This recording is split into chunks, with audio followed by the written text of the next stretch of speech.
It's further mentioned in the Gospel of John, chapter number 14, verse number 16. Jesus Christ, peace be upon him, says, I will pray to my Father to send you another comforter who will abide with you forever. Let's go ahead and read the verse. John 14:16. Jesus says, I will ask the Father, and he will give you another helper, that he may be with you forever. Notice that Jesus refers to the Father here. Do Muslims refer to Allah as Father? No, they don't, because according to the Quran, Allah is a father to no one. So even before we consider the meaning of the verse, we see that it already contradicts Islam. But we'll let Nike slide on that one because he's about to thoroughly expose Muhammad as a false prophet. Explain the verse for us, Dr. Nike.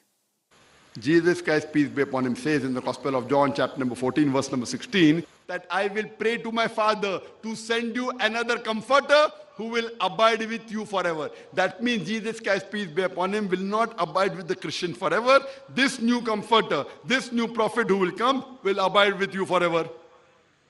So the verse is talking about a prophet. That's interesting. The verse doesn't say anything about a prophet. But that's what Dr. Nike is for, to tell us what Jesus really means. Now, there are all kinds of things we could say in response to Nike's interpretation here. We could point out that he's defending Muhammad by quoting a book that opens with a clear declaration of the deity of Christ.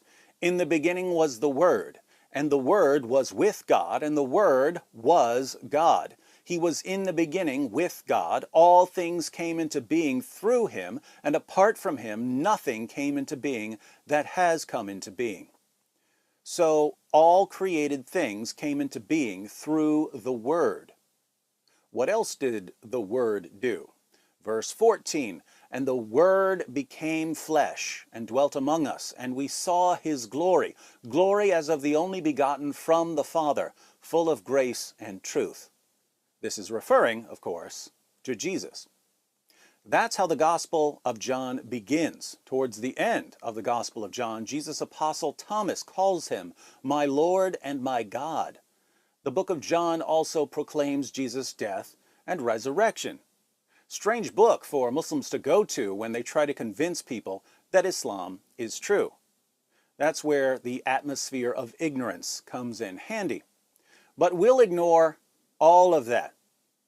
We could also point out that in the very chapter Nike is quoting, Jesus says, I am the way and the truth and the life. No one comes to the Father but through me.